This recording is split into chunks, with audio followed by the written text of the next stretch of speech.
How to write an application under section 85 subsection 1st of CRPC, that is to say an application for releasing of attached property when a person absconding appears before honorable court at specified time। नमस्कार दोस्तों, मैं आपका दोस्त advocate Amit Kabir आपका एक बार फिर से हमारे यूट्यूब चैनल आर्टिकल 32 में वेलकम है। तो दोस्तों आज हम CRPC 85 of CRPC subsection first के अंतर्गत किस तरीके से एप्लीकेशन लिखनी है ये हम जानेंगे। तो दोस्तों सबसे पहले मैं 85 सबसेक्शन फर्स्ट पढ़ देता हूँ। इसमें लिखा गया, if the proclaimed person appears with in the time specified in proclamation the court shell make an order releasing the property from attachment. तो दोस्तों आपने इससे पहले ये जो वीडियो देखे हैं वो तो आप यहाँ पर समझ जाएंगे, लेकिन आपने वो वीडियो नहीं देखे हैं तो मैं आपको शॉर्ट में बता देता हूँ, वो वीडियो भी जाकर आप देखें जो इससे पहले के जो 2 वीडियो बने हैं।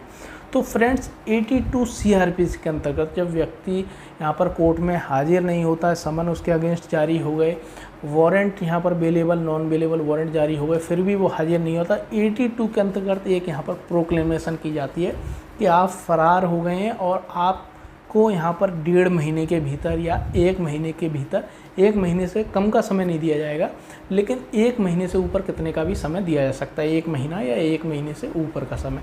तो यहाँ पर व्यक्ति को, जैसे कि मान लीजिए ए व्यक्ति है, वो नॉन बेलेबल वारंट होने के बाद भी न्यायालय में उपस्थित नहीं हुआ, तो उसके अगेंस्ट यहाँ पर प्रोक्लेमेशन जारी की जा सकती है कोर्ट के द्वारा कि आप 1.5 महीने के भीतर यहाँ पर कोर्ट में हाजिर हो जाएं। कितने बजे हाजिर हो जाएं वो सब उसमें लिखा रहता है कि आप किस स्थान पर और कितने समय हाजिर हो जाएं। तो 82 CRPC के अंतर्गत यही यहाँ पर अपेक्षा की जाती है कि आपको यहाँ पर मौका दिया जा रहा है और आप इतने समय के भीतर यहाँ पर हाजिर हो जाएं, इस स्थान पर हाजिर हो जाएं। और व्यक्ति यहाँ पर यदि हाजिर हो जाता है तो यहाँ पर उसकी जो प्रॉपर्टी अटैचमेंट कर दी गई है वो अटैचमेंट प्रॉपर्टी यहाँ पर रिलीज़ हो जाती है, क्योंकि 83 सेक्शन में ये लिखा है कि 82 की कार्रवाई करने के बाद जो प्रोक्लेमेशन कर दी गई उसके बाद कभी भी न्यायालय यहाँ पर अटैचमेंट ऑफ प्रॉपर्टी कर सकती है। तो फ्रेंड्स 85 के अंतर्गत यही बताया गया है कि व्यक्ति यदि निश्चित समय में उपस्थित हो जाता है, जो समय उसे दिया गया है, जैसे कि मान लीजिए उसे 1.5 महीने का समय दिया गया और 1.5 महीने के भीतर वो कभी भी यहाँ पर हाजिर हो जाता है तो उसकी यहाँ पर जो अटैच्ड प्रॉपर्टी कर दी गई है उसको रिलीज़ कर दिया जाएगा।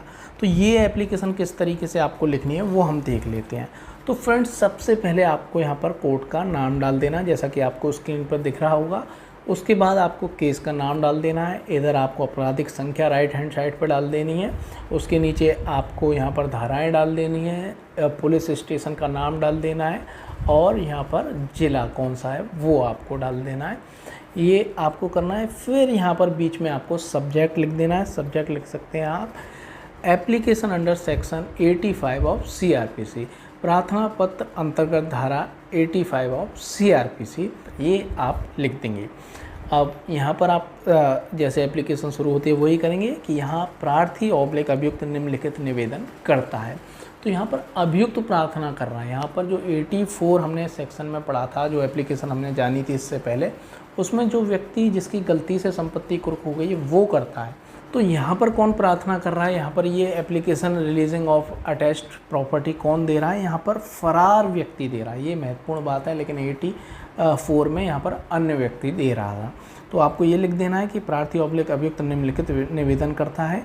पहला पॉइंट आपको लिखना है यह है कि प्रार्थी ऑब्लिक अभियुक्त माननीय न्यायालय के समक्ष नियत दिनांक पर हाजिर नहीं हो सका, जिस कारण उसके अगेंस्ट यह उसकी संपत्ति कुर्क कर दी गई है। ये पहले पॉइंट में लिख देना है। और यहाँ पर दूसरे पॉइंट में आपको रीज़न यहाँ पर देना है। हमने यहाँ पर 3 रीज़न आपको बताए हैं, 3 रीज़न, और भी रीज़न हो सकते हैं, लेकिन 3 रीज़नों में से जो भी रीज़न आपका है वो लिख सकते हैं या और कोई अन्य रीज़न है वो लिख सकते हैं।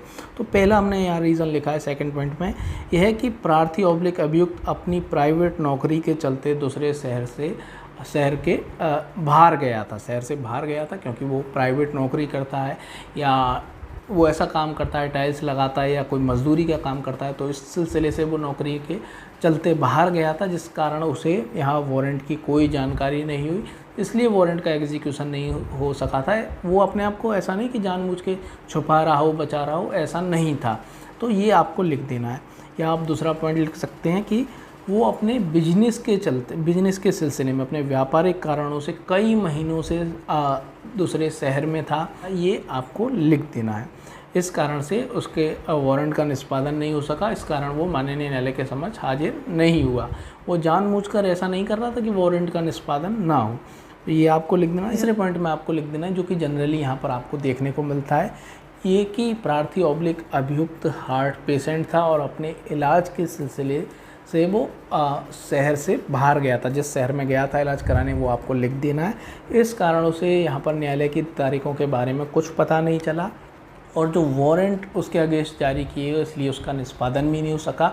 उसका यहाँ पर कोई मेलाफाइड इंटेंशन नहीं था, वारंट का एग्जीक्यूशन ना हो, वो कोर्ट के समक्ष हाजिर ना हो, तो ऐसा उसका कोई भी मेलाफाइड इंटेंशन नहीं था। ये आपको सिद्ध करना है कि उसका मेलाफाइड इंटेंशन नहीं था। ये आपको लिख देना है। और ये इनमें से कोई भी कारण या अन्य जो भी कारण है वो आपको सेकंड पॉइंट में लिख देना है। और आपको थर्ड पॉइंट में ये लिखना है कि यह है कि प्रार्थी ऑब्लिक अभियुक्त को इस उद्घोषणा के बारे में 82 के अंतर्गत की गई उद्घोषणा के बारे में जैसे ही पता चला, वो निश्चित यहाँ पर जो स्पेसिफाइड टाइम था, जो निर्दिष्ट समय था, जो कोर्ट के द्वारा जो समय दिया गया था, उस समय के भीतर वो माननीय न्यायालय के समक्ष हाजिर हो गया है। सबसे महत्वपूर्ण पॉइंट ये ही है कि वो निर्दिष्ट समय के भीतर यहाँ पर हाजिर हो गया है। तो यहाँ पर आपको ये लिख देना है और यहाँ पर आपको यहाँ पर प्रार्थना कर देनी है सिंपल। अतः श्रीमान जी से प्रार्थना है कि प्रार्थी ऑब्लिक अभियुक्त के पक्ष में कुर्क की गई संपत्ति को विमुक्त किए जाने के आदेश दिए जाने की कृपा की जाए। आपकी अति कृपा होगी। यहाँ पर आपको प्रार्थी का नाम लिख देना है, यहाँ पर आपको दिनांक लिख देनी है।